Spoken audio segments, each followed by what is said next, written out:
ഇത് ഒരു ചേച്ചി അല്ല കർമ്മ ചേച്ചിയെ പോലെ അവര് ഭയങ്കര വേഴ്സറ്റൈലാണ്.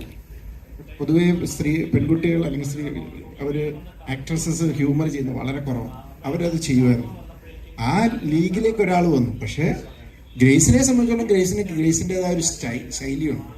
അല്ലാതെ അവരെ പോലെ അഭിനയിക്കുന്നില്ല. വേഴ്സറ്റാലിറ്റിയിലാണ് അവർ ഇതിൽ വന്നിരിക്കുന്നത്. അത് ശ്രദ്ധിച്ചായിരുന്നു. അത്തരം കമന്റുകൾ വരുമ്പോഴും ഞാൻ ഭയക്കുന്നത് ഇതേപോലെ എന്തെങ്കിലും ഒരു നമ്മുടെ ഭാഗത്ത് ഒരു വീഴ്ച വന്നാലും ഇതേപോലെ ഒരുപാട് ഓപ്പോസിറ്റ് ആയിട്ടുള്ള കമന്റുകളും വരാൻ സാധ്യതയുണ്ട്. അപ്പൊ എന്ത് കാര്യം ചെയ്യുമ്പോൾ സൂക്ഷിച്ച് ചെയ്യണം. ഇപ്പൊ നമ്മളൊരു കാര്യം ചെയ്തു എന്ന് പറയുന്നത് ഒരു വലിയ കാര്യമായിട്ട് എനിക്ക് തോന്നുന്നില്ല. ഞാൻ ചെയ്തതുപോലെ നിങ്ങൾ ചെയ്താലും അതിന് പോലീസിന്റെ ഭാഗത്തുനിന്ന് ഒരു ആക്ഷൻ ഉണ്ടാവും. പബ്ലിക് ന്യൂസൻസ് ആയിട്ടാണ്. അപ്പൊ അതിന്റെ താഴെ എല്ലാ കമന്റുകളും വളരെയധികം ഒരു പബ്ലിക് ന്യൂസൻസ് ആയിട്ട് ആളുകൾ തോന്നിയതാണ്. ഞാൻ പരാതി കൊടുത്തതുപോലെ വേറെ ആര് കൊടുത്താലും ഇതേ നിയമ നടപടികൾ തന്നെ ഉണ്ടാവുമായിരുന്നു.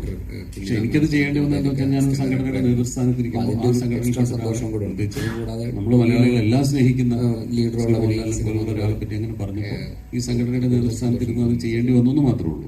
അപ്പോഴും ഞാൻ ആലോചിച്ചിട്ടാണ് ഇപ്പൊ നല്ല കമന്റ് വന്നതുപോലെ മോശം കമന്റ് പറയാനും ഒരു പ്രവൃത്തി മതി. എപ്പോഴും ഞാൻ സിനിമ ചെയ്യുമ്പോൾ കുറെ കഷ്ടപ്പെട്ട് ആലോചിച്ച് സൂക്ഷിച്ചു തന്നെയാണ് ചെയ്യുന്നത്. ഇപ്പൊ ഞാൻ നിങ്ങളുടെ മുമ്പിൽ സംസാരിക്കാൻ പോലും ഞാൻ ഉള്ളിൽ പ്രാർത്ഥിക്കുന്നത് എന്റെ വായിൽ നിന്നും ഒരു അതിവേഗം വീണ് പോകരുത്.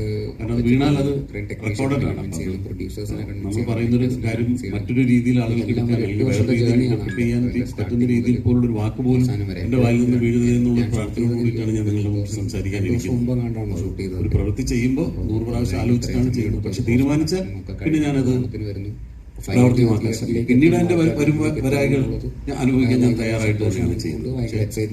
മുമ്പ് ഒരുപാട് ആലോചിച്ചതിന് ശേഷം ഇനിയിപ്പോൾ അത് കുറച്ചുകൂടെ കൂടുതൽ ശ്രദ്ധിക്കേണ്ടിയിരിക്കുന്നു. കാരണം ഒരു വ്യക്തി എന്നുള്ള മാത്രമല്ല, വലിയൊരു സിനിമാ താരങ്ങൾ ഉൾപ്പെടെ സിനിമയിലെ നടീനടന്മാർ ഉൾപ്പെടുന്ന സംഘടനയിലിരിക്കുമ്പോൾ ഞാൻ എന്തെങ്കിലും ഒരു മോശം പ്രവൃത്തി ചെയ്താൽ എന്റെ സംഘടനയിലുള്ള ഓരോ അംഗങ്ങളെ ബാധിക്കുന്നുള്ളതുകൊണ്ട് റിസൾട്ട് അവർക്ക് കിട്ടും എന്ന് തന്നെയാണ് നമ്മുടെ വിശ്വാസം. അവിടെ തന്നെ എത്തിയല്ലേ പറഞ്ഞല്ലേ.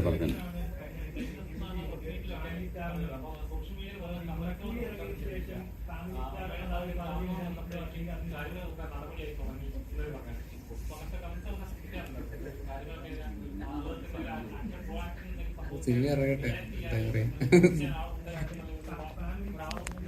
ഫാമിലി സിനിമയാണ്. ഓക്കെ, അതാണ് ചെയ്യുന്നത്. ശ്രദ്ധിച്ചായിരുന്നു. അത്തരം കമന്റുകൾ വരുമ്പോഴും ഇതേപോലെ എന്തെങ്കിലും ഒരു നമ്മുടെ ഭാഗത്ത് ഒരു വീഴ്ച വന്നാലും ഇതേപോലെ ഒരുപാട് ഓപ്പോസിറ്റ് ആയിട്ടുള്ള കമന്റുകൾ വരാൻ സാധ്യതയുണ്ട്. അപ്പൊ എന്ത് കാര്യം ചെയ്യുമ്പോൾ സൂക്ഷിച്ച് ചെയ്യണം. നമ്മളൊരു കാര്യം ചെയ്തു എന്ന് പറയുന്നത് ഒരു വലിയ കാര്യമായിട്ട് എനിക്ക് തോന്നുന്നില്ല. അത് ഞാൻ ചെയ്തതുപോലെ നിങ്ങൾ ചെയ്താലും അതിന് പോലീസിന്റെ ഭാഗത്തുനിന്ന് ഒരു ആക്ഷൻ ഉണ്ടാവും. കാരണം അതൊരു പബ്ലിക് ന്യൂസൻസ് ആയിട്ടാണ്. അപ്പൊ അതിന്റെ താഴെ വന്ന എല്ലാ കമന്റുകളും അതിനനുകൂലമായിട്ട് പറയാൻ കാര്യം അത്രയധികം ഒരു പബ്ലിക് ന്യൂസൻസ് ആയിട്ട് ആളുകൾക്ക് തോന്നിയതുകൊണ്ടാണ്. അപ്പോൾ ഞാൻ പരാതി